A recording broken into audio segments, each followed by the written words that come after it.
I am always appreciative of some good presentation. This particular fragrance house does a really good job at having like a simplistic approach, but the presentation is really clean and very nicely done.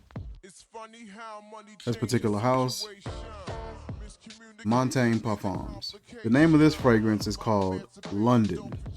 Oud wood, raspberry, leather, musk, as well as vanilla. EDP concentration 1.7 ounce, 50 ml. Open this up here, and the fragrance is going to be resting inside like this. I would say maybe something kind of keeping this in place a little bit better would probably be ideal, so it's not sliding around. But other than that, I really love like the solid presentation, the boxing, and the packaging. Pretty cool.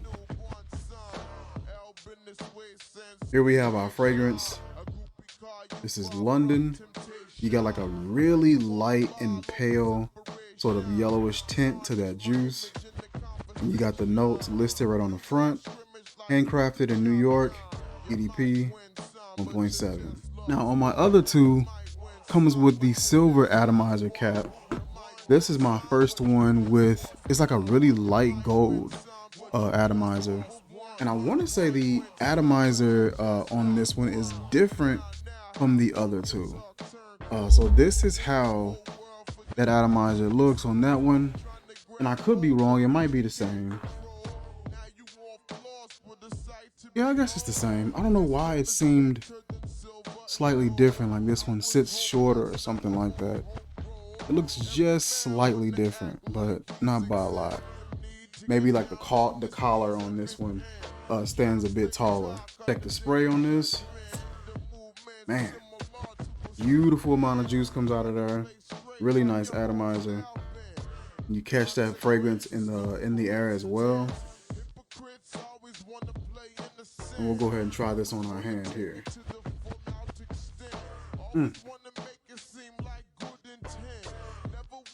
Man, one of my favorite fragrances from Tom Ford is Tuscan Leather. And I hear a lot of sometimes people kind of speak down on that one. They like ombre leather a lot better. But Tuscan Leather was like one of my favorite ones from them. Loved the way that came together. I would love to see a Tuscan Leather and Lost Cherry hybrid. Now that would probably be pretty wild. I love just the way that leather, I want to say raspberry, kind of comes together. So what fragrance this reminded me of was Tuscan Leather, and the notes for this one is raspberry, saffron, thyme, aluminum, suede leather, woody notes, amber, as well as jasmine. What this fragrance is actually inspired by is this fragrance here. I want to say this is Whittian London, and this one has quite a few of the same exact notes. You got oud, you got cypress, violet, raspberry, lily of the valley, leather, vanilla, amber, and as well as musk. I see people making comparisons of that fragrance to Tom Ford's Tuscan Leather, as well as to, it was like another fragrance, I think Godolphin by PDM. And there are similarities. To me, all three of those fragrances, when you first smell them, that initial impression, they all are similar. They all share that same sort of DNA. But there are some changes that may come with each one of the fragrances. Those changes may be subtle, not so much, but for the most part, when you spray this, that's what you're gonna get kind of reminded of. This does smell a bit more refined or a bit more complex in comparison to Tuscan Leather. This does have a bit more of that raspberry tang, and it's just like a bit more like this playful, slightly adventurous vibe that this has. When you first spray this, what you're gonna get like this like a raunchy sort of rolling leather sort of a vibe. There's gonna be like a spiced component to it, but not directly. It's more so it's like leathery and balsamic at the same time. Leathery, balsamic. There's like this rolling sour spice or tangy spice, and then you're gonna get that raspberry that comes in as well.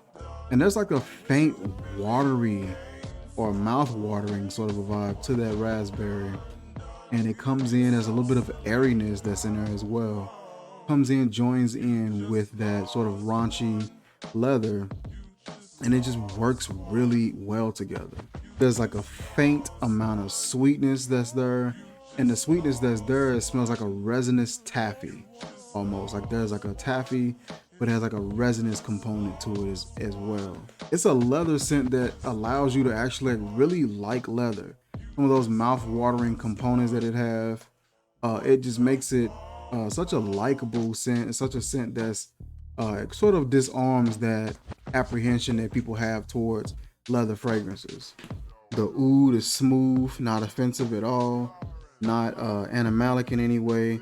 It's a nice, smooth, and just sort of well-behaved oud. I like this sort of slight smokiness that it has, but not a whole lot. Really intriguing fragrance, and it just makes you want to keep spraying it and smelling more of it. Like I said, Tuscan leather was one of my favorites. So something with a DNA that's similar, even though it may not be spot on the same, I can still enjoy it just the same. I like how the cap on this one is more so of a gold cap, like the simplistic design with the white label, black font going on the front. To me, in my opinion, this is super fall and winter oriented fragrance. Would not want to try this at all in the summer. Love the different sort of back and forth pulls between wood, leather, and that raspberry, and some of that sort of boozy oud almost. I like the dry aspect of this fragrance. It has a lot of dryness that is there, but it all works out and balances out. I will drop the link in the description where you guys can check out this particular fragrance house. Check out this fragrance. This fragrance is really nice and it lasts for quite a while. And that dry down is really enjoyable. It gets a bit more airy and a bit creamier as it dries down. The raspberry hangs out through the duration of the fragrance, and it's just super enjoyable. And that is it for this video, you guys. Like, comment, share, subscribe, and I will catch you guys soon.